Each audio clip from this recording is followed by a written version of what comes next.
তো গতদিন হচ্ছিল আমরা স্ল্যাব ডিজাইনের পার্টটা শুরু করছিলাম। জাস্ট একটু আগে থেকেই আসতেছি তোমাদের কন্টিনিউটি রাখার জন্য।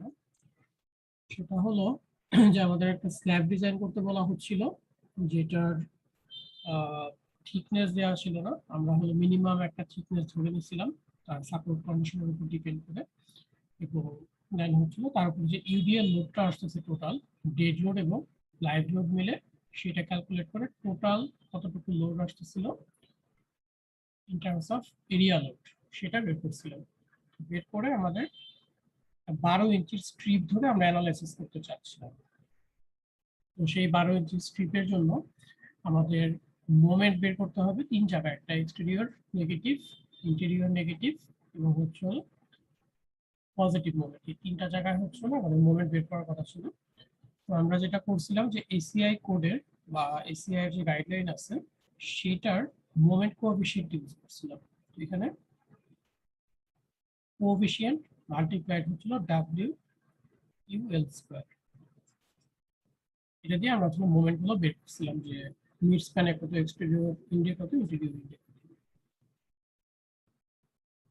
যেমন আমরা এইখান থেকে যেটা ম্যাক্সিমাম মোমেন্ট ছিল সেই মোমেন্টটাকে ধরে আমাদের যে ডেপথ আছে স্ল্যাবের সেটাকে চেক করছিলাম, যেটা ওকে আছে অথবা ওকে নাই সেটা। আমরা হচ্ছে হলো ডি রিকোয়ার্ড বের করছিলাম। ডি রিকোয়ার্ড এর যে নর্মাল অ্যানালিটিক্যাল ফর্মুলা আছে সেটা দিয়ে। ডি রিকোয়ার্ডটা যদি আমাদের যে ডি আমরা প্রোভাইড করতেছি দ্যাটস মিন থিকনেস মাইনাস হচ্ছে কভার, সেই ডি এর চেয়ে কম হয় তার মানে ওকে আছে। তার মানে আমরা ডি প্রোভাইডেড যেটা দিচ্ছি সেটা হলো ডি রিকোয়ার্ডের থেকে বেশি আছে, উল্টাভাবে বলতে। তাহলে এটা আমাদের ওকে ছিল। তো ডিএফ ওকে হওয়ার পরে আমরা হচ্ছে ফার্দার এটা রিইনফোর্সমেন্ট কতটুকু লাগবে সেটা চেক করতেছিলাম। তো রিইনফোর্সমেন্ট চেকের সময় আমাদের প্রথমে যে দুটা জিনিস বের করতে হয় সেটা হচ্ছে যে মিনিমাম কতটুকু রিইনফোর্সমেন্ট লাগবে। এটা অ্যাকচুয়ালি ডিপেন্ড করে যে কত স্ট্রেংথের স্টিল আমরা ব্যবহার করতেছি তার উপরে। আমরা একটা টেবিল দেখে এই জিনিসটাকে বের করে নিয়ে আসছিলাম যে কতটুকু স্টিল লাগবে। এটা ছিল 0.0018 বিটি, যেটা এফওয়াই হচ্ছিল 60 কেএসআই এর জন্য বেসিক্যালি ছিল। আমরা দেখতে পাচ্ছিলাম যে 0.14 ইঞ্চি স্কয়ার পার ফিট আমাদের রিইনফোর্সমেন্ট লাগবে।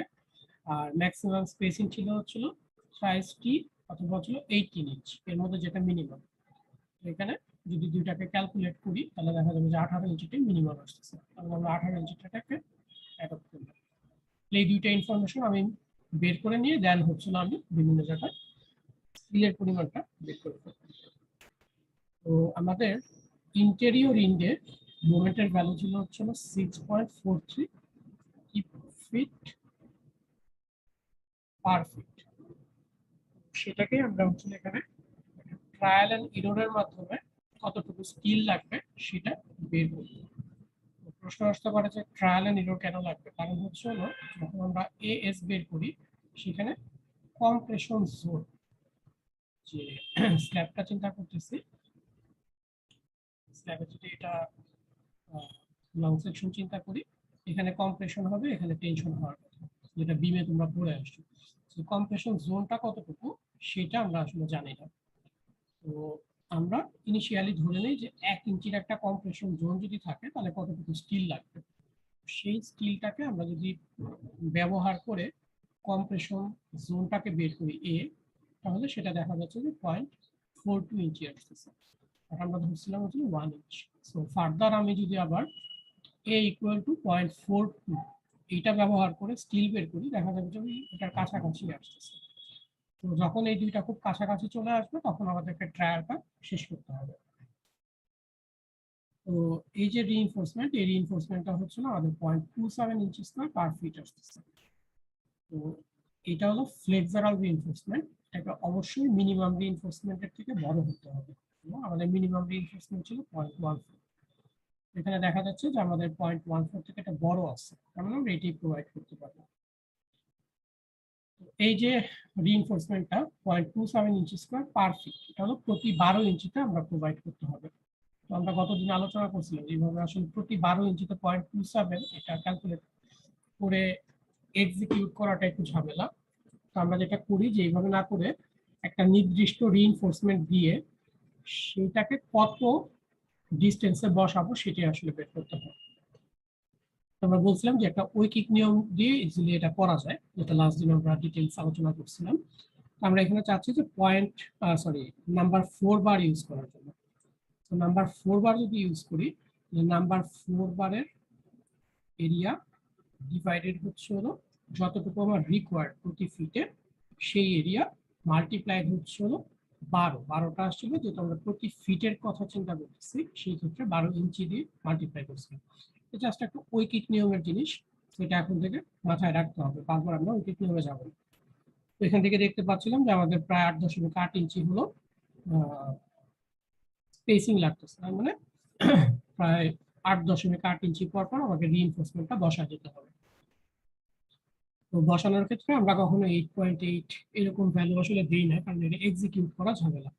তো আমরা যেটা করব, লোয়ার রাউন্ডিং করব, অলওয়েজ লোয়ার রাউন্ডিং করব, এই জিনিসটা মাথায় রাখতে হবে।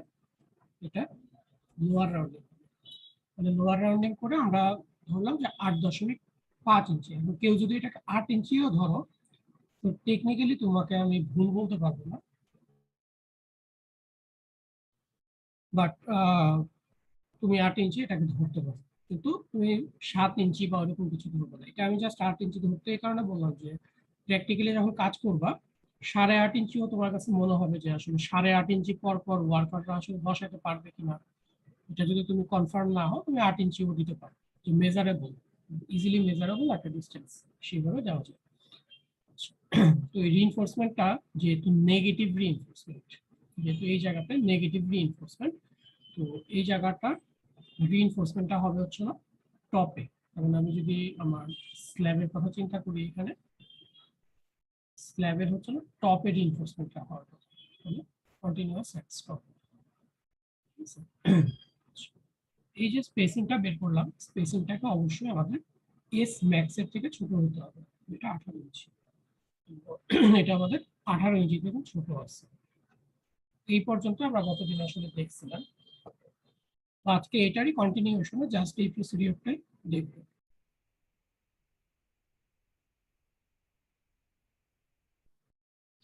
আচ্ছা, তো এটা ছিল আমাদের ইন্টেরিয়র রেঞ্জ। নেক্সট আমরা যদি সেম কাজগুলো বাকি স্প্যানের যে অংশগুলো আছে সেটার জন্য করে ফেলি, যেমন মিড স্প্যান হচ্ছিল এই জায়গাটায়।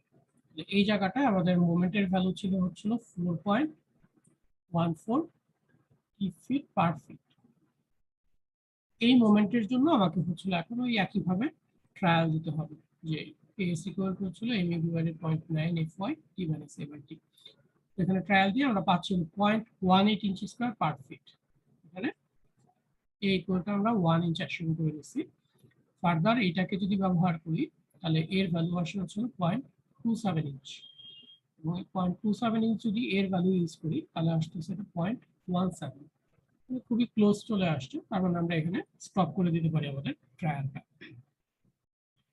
তো এটাকেও আমাদেরকে এএস মিনিমামের সাথে চেক করতে হবে। আমাদের এএস মিনিমাম ছিল হচ্ছে হলো 0.14 ইঞ্চি স্কয়ার পার ফিট। তো এটার থেকে বড় আছে, তার মানে আমাদের এটাও ঠিক আছে, আমরা ফ্লেক্সারাল রিইনফোর্সমেন্ট যেটা দিতে চাচ্ছিলাম সেটাই দিতে পারবো। তো এখানেও আমরা নাম্বার 4 বার ইউজ করতেছি।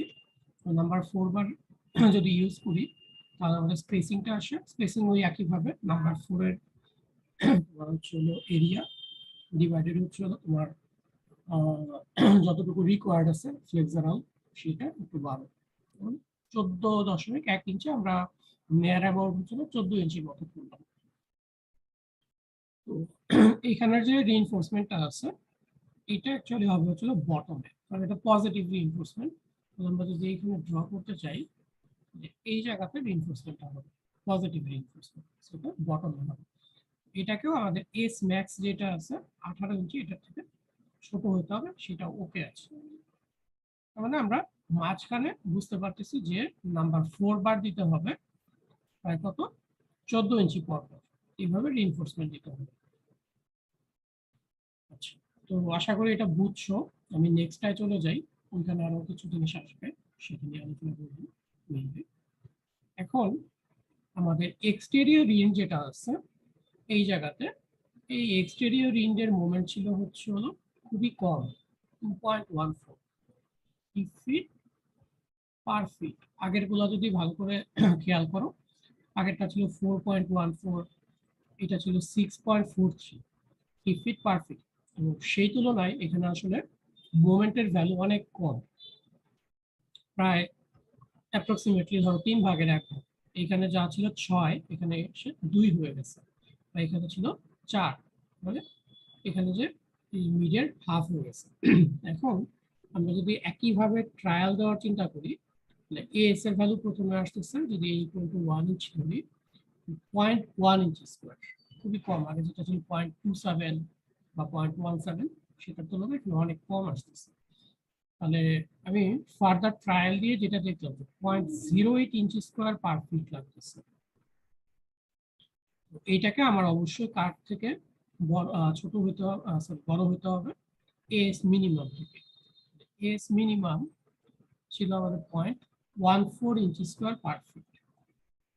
এটা হলো টেম্পারেচার এন্ড শ্রিঙ্কেজের reinforcement, as minimum. Flexural reinforcement আসছে আমার 0.08 ইঞ্চি স্কোয়ার পার ফিট, কারণ এটা এস মিনিমামের থেকে ছোট। আমি যদি এই ফ্লেক্সারাল রিইনফোর্সমেন্টটাকে প্রোভাইড করি, তাহলে এই স্ল্যাবটা টেম্পারেচার এবং শ্রিঙ্কেজের কারণে ক্র্যাকিং হয়ে যেতে পারে। সো আমরা এই কন্ডিশন যদি চলে আসে, তখন ফ্লেক্সারাল রিইনফোর্সমেন্ট না দিয়ে মিনিমাম রিইনফোর্সমেন্টটাকে প্রোভাইড করতে হবে। কারণ এটা যেহেতু ছোট, আমরা মিনিমাম রিইনফোর্সমেন্টটা প্রোভাইড করব। সেটা কত? 0.14 ইঞ্চি স্কোয়ার পার ফিট।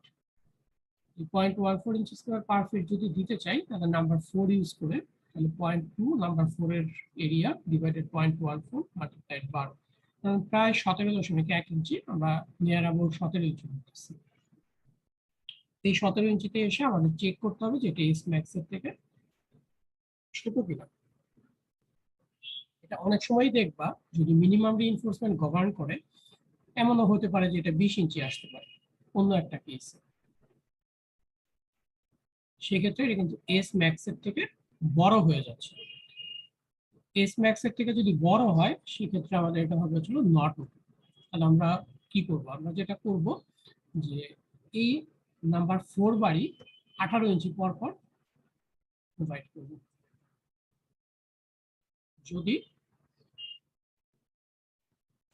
আমাদের হচ্ছিল এস ম্যাক্স থেকে কোনো কারণে বড় চলে আসে, সেটা আমরা দিতে পারবো না, এটা অবশ্যই এস ম্যাক্স এর থেকে ছোট অথবা তার সমান হতে হবে। এই জিনিসটা মাথায় রাখতে হবে। এটা যদি টেম্পারেচার এন্ড শ্রিঙ্কেজ রিইনফোর্সমেন্টের ক্ষেত্রে অনেক সময় দেখা যাবে যে এটা ম্যাক্সিমাম স্পেসিং এর থেকে বড় হয়ে যেতে পারে। তো সেই ক্ষেত্রে আমরা ম্যাক্সিমাম স্পেসিংটা ইউজ করব। এখানে আমি একটু পজ দেই। এই জায়গাতে বুঝতে পারার কোনো সমস্যা আছে? কোশ্চেন একটু রেসপন্স করতে হবে। না স্যার, বুঝতে পেরেছি। এখন পর্যন্ত আমরা যে রিইনফোর্সমেন্ট গুলো বের করলাম, একটু যদি সামারাইজ করি, এইখানে আমরা জানি যে কিছু রিইনফোর্সমেন্ট দিতে হবে ইন্টেরিয়র নেগেটিভে। এখন পর্যন্ত যতটুকু ম্যাথমেটিক্যালি সলভ করলাম, এক্সটেরিয়রে কিছু রিইনফোর্সমেন্ট দিতে হবে, এবং জানি যে মাঝখানে কিছু রিইনফোর্সমেন্ট দিতে হবে। বাট আমরা আসলে এর আগের চ্যাপ্টার এই ডিটেইলিং শিখে আসছি যে এই যে রিইনফোর্সমেন্ট গুলো আমরা প্রোভাইড করব, এটা তো হুট করে এসে একটা জায়গা ছেড়ে দেওয়া যাবে না, বা কেটে দেওয়া যাবে না, বা এই রিইনফোর্সমেন্টটাকে এখানে কি আদৌ ছেড়ে দেওয়া যাবে কিনা, সেটার জন্য আমাদের ডিটেইলিং দরকার। লাস্ট চ্যাপ্টারে আমরা থিওরিটিক্যাল কাট অফ পয়েন্ট যেটা, সেটা হচ্ছে হলো বিমের ক্ষেত্রে দেখছিলাম যে কিভাবে মোমেন্টের সাথে ভ্যারি করায় আমাদের হচ্ছিল রিইনফোর্সমেন্ট কাটতে হবে। আর তার সাথে আরেকটা যে জিনিস ছিল যে সিম্পলিফাইড ওয়েতে কিভাবে তোমার কাট অফটা করা যায়। তো সেটা আমি বলছিলাম যে ওটা আমি বিমের ক্ষেত্রে স্কিপ করছিলাম, তো সেটা আমরা এখন স্ল্যাবে ইউজ করব। তো এটা একটু আমি যদিও আগে আলোচনা করছি, আমি জাস্ট একটু আবার এখানে আলোচনা করতে হবে। সেটা হচ্ছে যে যদি একটা বিমের ক্ষেত্রে এরকম ইকুয়াল স্প্যান হয়, অলমোস্ট ইকুয়াল, ইকুয়াল বলতে অলমোস্ট ইকুয়াল, এটার ক্ষেত্রে কন্ডিশন ছিল যে অলমোস্ট ইকুয়াল হবে, হয়তো বা 20% মতো ভ্যারি করতে পারে। তো সেই ক্ষেত্রে বলা ছিল যদি ম্যাসোনারি সাপোর্ট থাকে, মানে সিম্পল সাপোর্ট থাকে, তাহলে নেগেটিভ রিইনফোর্সমেন্টটা L1/4 এ কেটে দেওয়া যাবে। আর যদি ফিক্সড সাপোর্ট থাকে অথবা ইন্টেরিয়র সাপোর্ট থাকে তাহলে L1/3 তে চলে আসবে এই নেগেটিভ রিইনফোর্সমেন্টটা কাটার ক্ষেত্রে যে ডিসটেন্স। আর এই যে পজিটিভ রিইনফোর্সমেন্টটা আছে, পজিটিভ রিইনফোর্সমেন্টটা যদি সিম্পলি সাপোর্টেড থাকে তাহলে সাপোর্ট পর্যন্ত এক্সটেন্ড করতে হবে। আর যদি এরকম ইন্টেরিয়র সাপোর্ট অথবা ফিক্সড সাপোর্ট থাকে তাহলে কিছু রিইনফোর্সমেন্ট আমরা কেটে দিতে পারবো, বাকি রিইনফোর্সমেন্টটা কন্টিনিউ করতে হবে। কতটুকু কন্টিনিউ করব? ভিতরে 6 ইঞ্চি পরিমাণ কন্টিনিউ করব। আর কত দূরে কেটে দিতে পারবো এটা, সেটা বলতেছে L1/8 ডিস্টেন্সে কেটে দিতে পারবো। খুবই সিম্পল জিনিস ছিল, এইটাই আমরা আসলে এখানে অ্যাপ্লাই করার চেষ্টা করব। আমরা সহজ থেকেই আসি। ফার্স্টে হচ্ছিল যে আমাদের এই জায়গায়, তার মানে এটা হলো এক্সটেরিয়র ইন্ডে কত ছিল। সো এক্সটেরিয়র ইন্ড আমরা মাত্রই করে আসলাম যে এক্সটেরিয়র ইন্ডে হচ্ছে হলো নাম্বার 4 বার দিতে হবে, কত 17 ইঞ্চি সেন্টার টু সেন্টার। তার মানে এটা হলো number 4 bar 17 inch centre to centre দিব। এই নেগেটিভ বারটা আমরা কোথায় এসে কেটে দিব সেই ডিস্টেন্সটা আমাদের জানতে হবে সাপোর্ট। তাহলে এটা ছিল একটা ফিক্সড সাপোর্ট। এটা আমরা কতদিন কথা বলছিলাম যে এটা আসলে বিল্ট ইন্টিগ্রালি বলা আছে, তার মানে বিম এবং স্ল্যাব হচ্ছিল একই সাথে কাস্টিং করা ছিল, যার কারণে এটাকে আমরা ফিক্সড সাপোর্ট ধরতেছি। তার মানে আমাদের এই কন্ডিশনটা আর ফুলফিল করতেছে না, এটা কিন্তু সিম্পল সাপোর্ট হচ্ছে না এই জায়গাটাতে। তো এটা আমরা ব্যবহার করব, আমরা এই যে এখানে ফিক্সড সাপোর্টের যে কন্ডিশনটা আছে সেটা ব্যবহার করব। তার মানে আমাদের ক্ষেত্রে এটা আসছে L1/3।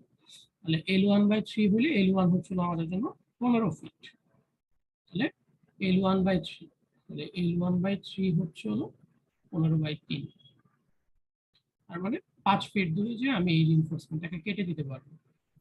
একইভাবে আমি যদি আমার নেগেটিভ রিইনফোর্সমেন্ট এইটাকে চিন্তা করি, এটাকেও বলা হচ্ছে যে L1 L2 by just L/3 বলি আমি, L/3 ডিস্টেন্সে আমরা এগুলো কেটে দিতে পারবো। মানে এটাও L/3 ডিস্টেন্সে কাটতে হবে। একইভাবে আমি যদি চিন্তা করতে চাই এইখানেও তাকে পরবর্তী স্প্যানে, এটা দুইটা স্প্যান ছিল 15 ফিটের, এইখানেও 5 ফিট দূরে যে কেটে দিতে পারবো আমরা। আর মাঝখানে তো অবশ্যই কন্টিনিউ করবো।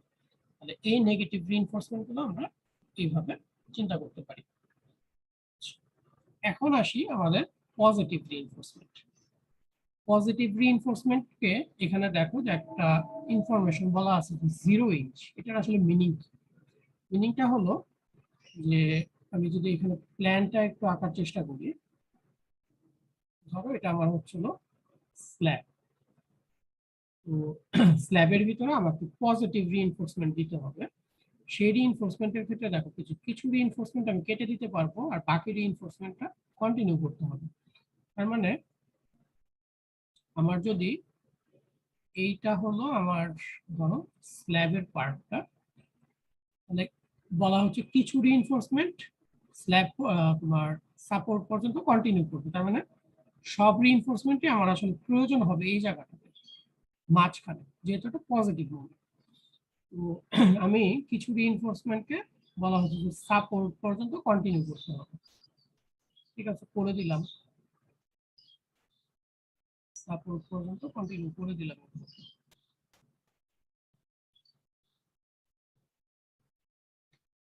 আর কিছু রিইনফোর্সমেন্ট বলতেছে যে আমরা একটা নির্দিষ্ট ডিস্টেন্সে যে কেটে দিতে পারবো, তার মানে ওই রিইনফোর্সমেন্ট গুলো মাঝখানে লাগবে, মাঝখানে কোনো কথা নেই, মাঝখানে লাগবে, বাট একটা নির্দিষ্ট দূরে যে কেটে দিতে পারবো।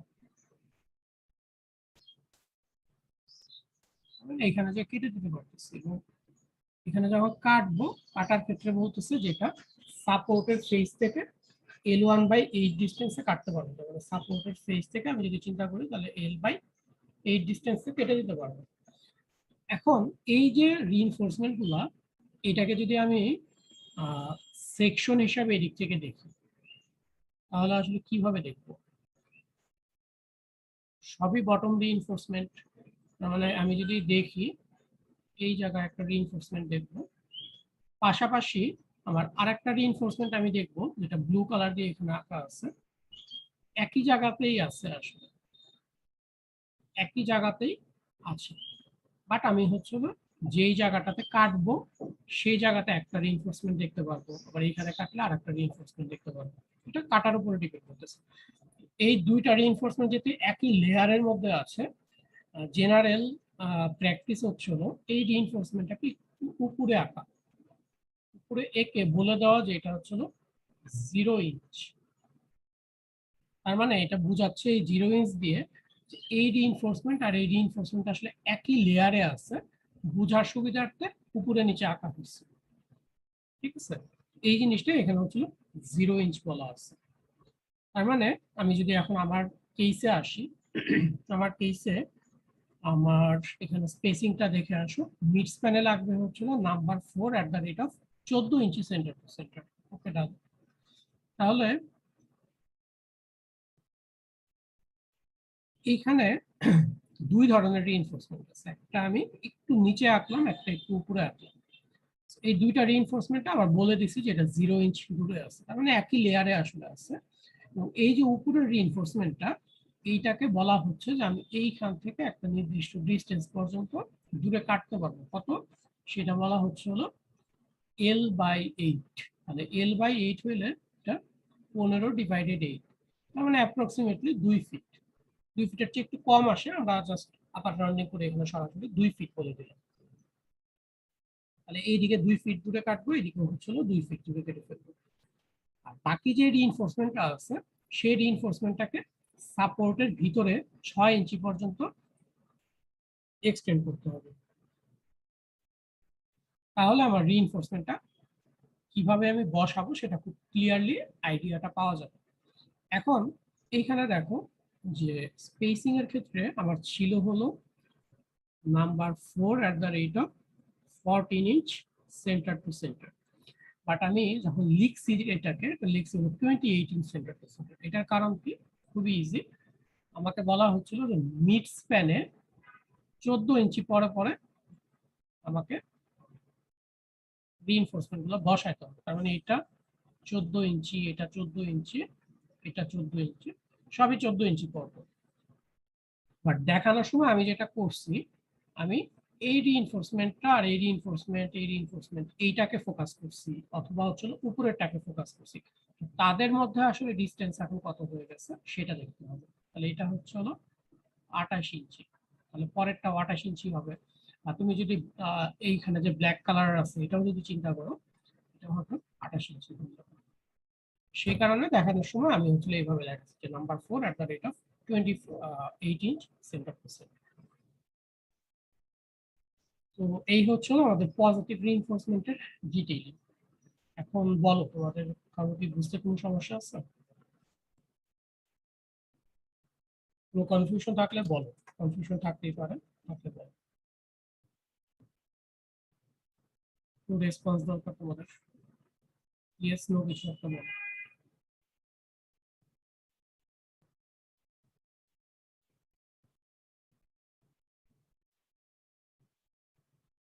তোমরা কি শুনতে পাচ্ছ আমাকে? জি স্যার। তোমার কোনো রেসপন্স থাকে না কেন? তোমরা যদি বুঝো তাহলে ইয়েস বলো, আর যদি কমপ্লিটলি নাও বুঝে থাকো সেটা না বলো, আমি আবার বুঝাবো, আবার রেসপন্স কি বলবো। জি স্যার, 0 বুঝতে ইঞ্চিটা পেরেছি। আবার বলো কোনটা বুঝাবো আবার?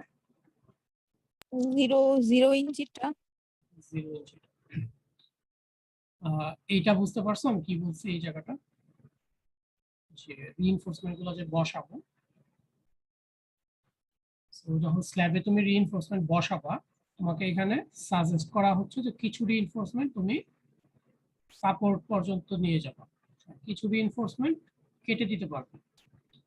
তো আমি যদি এই লেআউটটা চিন্তা করি যে একটা রিইনফোর্সমেন্টকে আমি সাপোর্ট পর্যন্ত কন্টিনিউ করবো, তারপরের রিইনফোর্সমেন্টটাকে কেটে দিব, তারপরে রিইনফোর্সমেন্টটাকে আবার হচ্ছে হলো সাপোর্ট পর্যন্ত কন্টিনিউ করবো। এভাবে একটা প্যাটার্নে যদি ফেলি, আমি যখন সেকশন ড্র করব, সেকশন ড্র করলে আমি এই রিইনফোর্সমেন্টটাকে দেখবো অথবা এই রিইনফোর্সমেন্টটাকে দেখবো। আমি যে জায়গাতে ড্র করতে চাই আমার সেকশন, তার উপর ডিপেন্ড করে। বাট এখানে যে দুই টাইপের রিইনফোর্সমেন্ট আছে সেটা বোঝানোর জন্য আমরা যদি নর্মালি সেকশনটা ড্র করতাম তাহলে এইরকম দুইটা লাইন দেখতে পেতাম। একটা হচ্ছে হলো এই যে ব্ল্যাক কালারের যে রিইনফোর্সমেন্টটা সেটা, আর এই যে হুক, এই হুকটাকে আমরা দেখতে পেতাম। এটাই এভাবে আসলে দিলে তোমরা জেনারেলি আর কি ইঞ্জিনিয়াররা কনফিউজড হয়ে যেতে পারে। সেই কারণে আমরা যেটা চিন্তা করি, এইটাকে আমি একটু উপরে ড্র করব, জাস্ট ড্রয়িংটা, আর কিছুই না। এক্সিকিউশনের ক্ষেত্রে এটার কোনো মানেই নেই। ড্রয়িং এর সময় জাস্ট বলে দিতে হয় এখানে যেটা 0 ইঞ্চি। তার মানে এই লেয়ার আর এই লেয়ারের মধ্যে আসলে কোনো পার্থক্য নেই, এটা বেসিক্যালি এই লেয়ারের সাথে একই সাথে থাকবে। যদি তুমি এই সাইড থেকে দেখো, এই সাইড থেকে যদি দেখো, সবগুলাই আসলে বটম রিইনফোর্সমেন্ট। তার মানে একই লেয়ারে তারা থাকছে, এই জিনিসটাই বোঝানো যাচ্ছে। আচ্ছা, এখন এটা হচ্ছে না আমাদের ফ্লেক্সারাল যে রিইনফোর্সমেন্ট গুলো ছিল সেইটাকে আমরা এখানে বার কাট অফ বা এগুলো করলাম। এছাড়া আমরা ওয়ান ওয়ে যদি চিন্তা করি, এটা আমি ছোট করি একদম স্ল্যাবটা। ওয়ান ওয়েতে আমাদের শুধুমাত্র একদিকে লোড ট্রান্সফার হচ্ছে, এটা ধরে নিয়ে আমরা হচ্ছিল ডিজাইন করলাম। কিন্তু যখন আমরা স্ল্যাব ডিজাইন করি, স্ল্যাব ডিজাইনের ক্ষেত্রে আমাদেরকে বলা হচ্ছিল যে মিনিমাম রিইনফোর্সমেন্ট দিতে হবে। আমরা তো ওয়ান ডি যেদিকে লোড ট্রান্সফার হচ্ছে সেই দিকে ফ্লেক্সারাল রিইনফোর্সমেন্ট বের করে চেক করে আসছি, যেটা আসলে মিনিমামের থেকে বড় না ছোট। এট দ্য সেম টাইম আমাদেরকে চিন্তা করতে হবে যে ক্র্যাক তো শুধু যেদিকে লোড ট্রান্সফার হবে ওইদিকেই হবে না, টেম্পারেচার এন্ড শ্রিঙ্কেজ তার বিপরীত দিকেও হবে না। তার মানে তার বিপরীত দিকেও আমাকে টেম্পারেচার এন্ড শ্রিঙ্কেজ রিইনফোর্সমেন্ট দিতে হবে। মানে কোনো ফ্লেক্সারাল রিইনফোর্সমেন্ট যে ডিরেকশনে তুমি দিবা না সেই ডিরেকশনেও তোমাকে হচ্ছে হলো টেম্পারেচার এন্ড শ্রিঙ্কেজ রিইনফোর্সমেন্ট দিতে হবে। তো এটা আমরা যে ডিরেকশনে লোডটা ট্রান্সফার হচ্ছে, তার মানে বিম যে এখানে আছে সেই ডিরেকশনের রিইনফোর্সমেন্ট গুলো বসে। পারপেন্ডিকুলার ডিরেকশনে যদি আমি চিন্তা করি, তার পারপেন্ডিকুলার ডিরেকশনেও কিছু রিইনফোর্সমেন্ট আমাকে দিতে হবে, যেগুলোকে আমরা বলতেছিলাম হচ্ছিল টেম্পারেচার এন্ড শ্রিঙ্কেজ রিইনফোর্সমেন্ট। তো টেম্পারেচার এন্ড শ্রিঙ্কেজ রিইনফোর্সমেন্টের জন্য আমি অলরেডি হচ্ছিল এখানে, যেহেতু এটা ফ্লেক্সারাল রিইনফোর্সমেন্টটা টেম্পারেচার এন্ড শ্রিঙ্কেজের সমান আসছিল, এটা আমি জানি যে 17 ইঞ্চি পর দিতে হবে নাম্বার 4। তার মানে আমি এখানে যেটা করব, যে ডিরেকশনে রিইনফোর্সমেন্ট লাগবে ফ্লেক্সার, তার বিপরীত ডিরেকশনে এই যে ডট যেগুলো চিহ্ন আছে, এই ডটগুলো দিয়ে বোঝানো হচ্ছে তার পারপেন্ডিকুলার ডিরেকশনে টেম্পারেচার এন্ড শ্রিঙ্কেজ রিইনফোর্সমেন্ট। এটা হলো number 4 at the rate of 17 inch 70%। এইভাবে আমরা হচ্ছে রিইনফোর্সমেন্ট গুলো প্রোভাইড করে দেব। তো তোমাদের যখন পরীক্ষায় একটা ম্যাথমেটিক্যাল প্রবলেম হিসেবে আসবে, তোমাদের এই ক্যালকুলেশনের জন্য যেরকম মার্কস থাকবে, এই ডিটেইলিং এর জন্য মার্কস থাকবে। কেউ যদি কমপ্লিট করতে চাও তাহলে হচ্ছে তোমার এই ক্যালকুলেশন প্লাস হচ্ছে এই ফাইনাল ড্রয়িংটা করে দিতে হবে। ফাইনাল ড্রয়িং যদি না করো তাহলে কিন্তু মার্কস পুরোপুরি পাবা না, এটা একটু মাথায় রাখতে হবে। ড্রয়িং হচ্ছে হ্যান্ড স্কেচ করবা, কোনো স্কেলিং বা কোনো কিছুই দরকার নেই। এখানে আমি কত ইঞ্চি পর দিলাম এটা নিয়ে খুব একটা মাথা ব্যথা করার দরকার নেই। একটা একটু ছোট আর একটা একটু বড় হলে তোমার নাম্বার কমবে না, জাস্ট ডিস্ট্রিবিউশনটা দেখাবো যে এখানে কত ইঞ্চি পর আসলে দেওয়ার কথা। সেটা আমি অবশ্যই চিন্তা করবো যে তোমরা পরীক্ষার সময় ড্রয়িং করতেছো, কিন্তু এইভাবে হচ্ছে ড্রয়িং করবে না। এইটা হচ্ছে বিম, স্যার বুঝে নেবে, এটা না। জিনিসটা হচ্ছে যেটাই ড্র করবা স্কেলিং লাগবে না, বাট অ্যাটলিস্ট যাতে সেই জিনিসটা বোঝা যায় যে তুমি কি আঁকতে চাচ্ছ, ওইভাবে চিন্তা করবো। আচ্ছা, এখন তোমাদের মোটামুটি ওয়ান ওয়ে স্ল্যাব ডিজাইন যেটা, এটা এই প্রবলেমটা করাইলাম। একই রকম জিনিসই ওয়ান ওয়েতে আসতে পারে, পরীক্ষায়ও আসে না সামথিং কিছু একটা। সো এটা করলে মোটামুটি তোমাদের ওয়ান ওয়ে স্ল্যাব হচ্ছিল, আশা করি পারবো। বাকি যে কন্ডিশনে আমি দিই কেন কারণ এখানে কন্ডিশন চেঞ্জ হলে যেগুলো হতে পারে, স্ল্যাবের রিইনফোর্সমেন্টের গ্রেড চেঞ্জ হলে এগুলো চেঞ্জ হয়ে যাবে, বা মিনিমাম থিকনেস সাপোর্ট কন্ডিশনের উপর ডিপেন্ড করে চেঞ্জ হয়ে যাবে। সো সাপোর্ট কন্ডিশন খুবই ইম্পর্টেন্ট। এখানে আমার ভ্যারিয়েশনের মেইন জায়গাটা হচ্ছে সাপোর্ট কন্ডিশন। এটা খুব ভালো করে চিন্তা করে তারপরে করবে। তো এই হচ্ছিল মোটামুটি তোমাদের ওয়ান স্ল্যাব ডিজাইন, এবং মোটামুটি এটা দিয়েই হচ্ছিল আমাদের সিলেবাসটা শেষ করলাম আমরা। তো নেক্সট উইকে যখন ক্লাস হবে, দুইটা ক্লাস, সেগুলো হচ্ছিল সোনলি তোমাদের কি কি প্রবলেম হচ্ছে বা কি কি প্রবলেম আছে সেটার ডিসকাশন ক্লাস।